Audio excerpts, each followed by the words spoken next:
The Force is one of the key concepts of the Star Wars universe. It exists in all things and connects all life and its energy. Kreia is one of the Force users who desired to kill the Force and rid the galaxy of its will. And the Yuuzhan Vong are an extragalactic race who are immune to the Force and are blind to it. So, how would they fare? It is no surprise to many of us who have played Knights of the Old Republic 2 that Kreia is clearly critical of a lot of cultures. The Republic, the Mirror-Looker, and the Zebrix. By definition, she is a humanist, hoping each and every race to form their own paths and to be truly tested with time. The Vong are a hierarchical society, led by a supreme overlord. They place great emphasis on obeying orders from another of superior rank.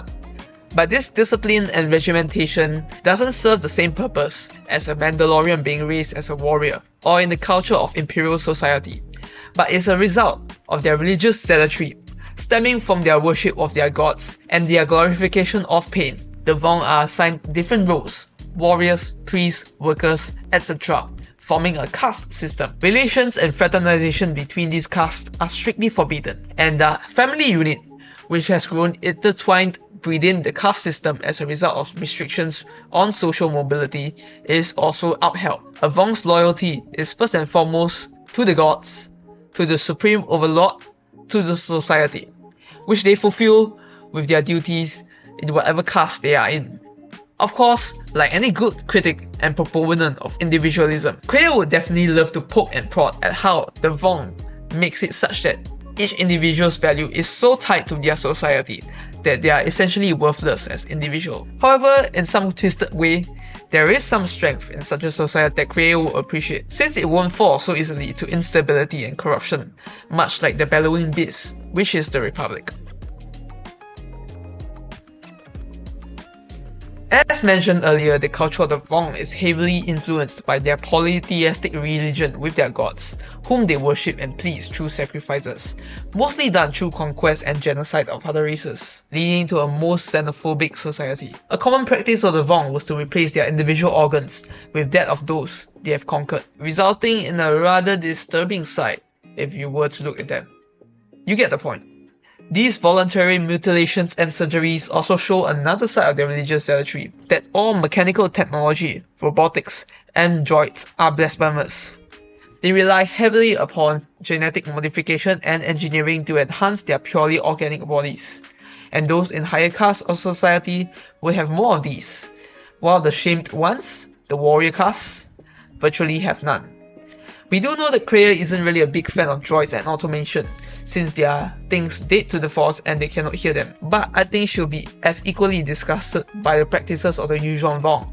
Overall, she would definitely be a little skeptic about their whole religious zealotry, since she has seen much of what the Jedi and Sith have been, and would see it as nothing more than senseless tradition that should not remain.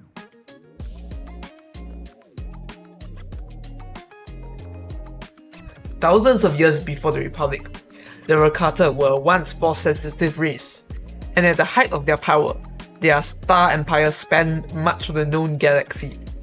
But after they lost their sensitivity to the Force, the power and technology they wielded were unusable and worthless. They fell from grace, becoming nothing more than a few scattered remnants of tribes on their home planet. However, the Yuuzhan Vong, a race which has almost no connection to the Force and had spent thousands of years in stasis, were able to overwhelm the Jedi Order and the Republic, even capturing Coruscant. An impressive feat, no doubt. This would probably garner some interest from Kreia, and she might even look to have a study of why is it so. The events of Knights of the Old Republic 2 all happened because of Kreia's manipulation, because she was curious about the Jedi Exile. Why the Exile? Who wielded such great power chose to cut herself off from the Force? Her journey in re-establishing that connection with the Force? Kreia was still pretty adamant that she should see it as nothing more than a toolbox, and how a non-Force sensitive is in many ways better off than her. The Jedi and the Republic have always functioned together, and so did the Sith with their empire, all of which rely on the Force one way or another. But the Yuuzhan Vong?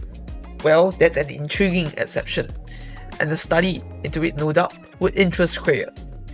But of course for purely academic purposes given her former role as a Jedi historian.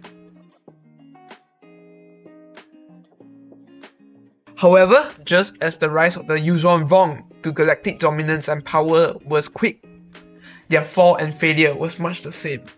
Even with all their superior biology and ferocity, the Jedi and the Republic, using a combination of deception, campaigns, and the ultimate death of their leader.